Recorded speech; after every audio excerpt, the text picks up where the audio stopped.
students, today I am Pranjal of PGDM 4th Sem come here to present the PPT presentation on the topic corporate governance and its core. Now my first slide is overview of corporate governance. In this overview we have to discuss about concept, importance and practices. In concept we have to know what is the meaning of the corporate governance. The meaning of the corporate governance, it refers to the system of rules and practices and processes by which a company is directed and controlled. It encompasses the relationship among the stakeholders, the board of directors and the goals of which the corporation is governed. Now the next point is importance. In importance we have to know what is the importance of corporate governance.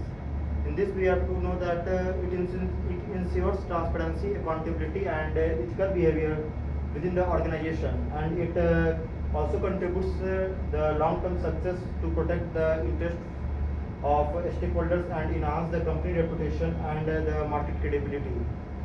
Now the next one is the practices. In practices, in day-to-day life, what is the practices of corporate governance? In this it defines the company's objective, managing risk, ensuring compliance with law and regulations, and maintaining effective communication with shareholders as well as stakeholders. Now my next slide is key principles of corporate governance code. In this we have to discuss principles and its guidelines.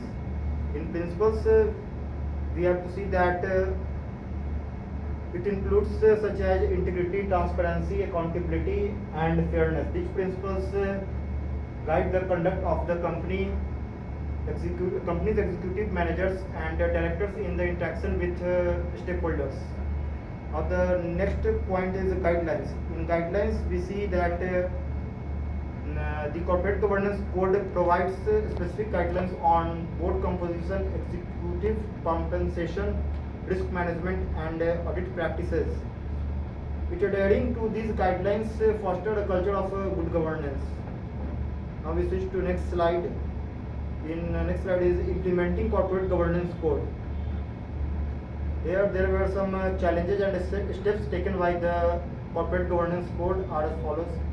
It involves clear roles and responsibilities, establishing effective control mechanisms and overcoming resistance to change within the organization. Now my next slide is benefits of adhering to corporate governance. There were many benefits are as follows. The first one is enhanced compliance, the second one is improved performance, the third one is stakeholder trust, the fourth one is risk management, and the fifth one is ethical leadership, the sixth one is competitive advantage, and the last one is long-term value creation. Now we discuss one by one. In enhanced compliance, it minimizes the risk of legal and regulatory violations, safeguarding the company's reputation. The second one is improved performance. In this we have to see it leads to better decision making and sustainable growth. The third one is stakeholder trust. It builds the trust with the stakeholders as well as employees, customers for the long-term relationships. The next benefits is risk management. In risk management we see that the strength of the company ability to identify and mitigate risk and resilience. The next benefit is ethical leadership. In ethical leadership we see that it aligning the company's values with social expectations.